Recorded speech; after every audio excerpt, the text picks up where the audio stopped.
రుద్రవనం అనే ఊరిలో వెంకటయ్య అనే వ్యక్తి నివసిస్తూ ఉండేవాడు. తనకి జానకి, వాణి, శ్వేత అనే ముగ్గురు కూతుర్లు ఉన్నారు. వెంకటయ్య చాలా పేదవాడు. వెంకటయ్య ఆ ఊర్లో ఉన్న జమీందారీ పశువుల్ని రోజూ ఆ ఊరికి దగ్గరలో ఉన్న అడవిలోకి తీసుకువెళ్లి వాటిని మేపుతూ ఉంటాడు. జానకి రోజంతా ఇంట్లో పనిచేస్తూ అందరికీ వంట చేసి పెడుతూ ఉంటుంది.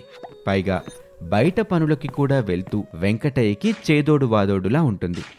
కానీ మిగతా ఇద్దరు చెల్లెళ్ళు మాత్రం ఎప్పుడూ కూడా ఒక ఊహాలోకంలో తిరుగుతూ ఏ పని చేయకుండా ఉంటారు. ఓసేయ్, ఎందుకే ఎప్పుడు ఏ పని చేయకుండా అలా తిరుగుతూ ఉంటారు?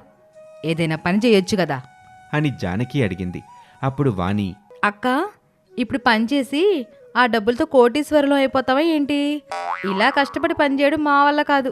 ఇప్పుడు నా పెళ్ళికి తొందర ఏమొచ్చింది చెప్పండి. ముందు మనం ఒక మంచి ఇల్లు కట్టుకోవాలి, ఆ తర్వాతే పెళ్ళి అని చెప్పింది. వెంకటయ్య తినటం అయిపోగానే పశువుల్ని తీసుకుని అడవిలోకి వెళ్ళిపోయాడు. అలా వెంకటయ్య పశువుల్ని మేపుతూ ఉండగా అకస్మాత్తుగా ఆ పశువులపైన ఒక పులి దాడి చేసింది.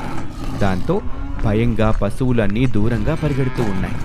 అది చూసి వెంకటయ్య పులి బారి నుండి పశువుల్ని కాపాడడానికి ప్రయత్నిస్తూ ఉండగా ఆ పులి ఒక్కసారిగా వెంకటయ్య పైన దాడి చేయటానికి పరిగెడుతూ వస్తుంది. అది చూసి వెంకటయ్య ప్రాణాలు గాల్లోకి పోయినట్టు అనిపించింది.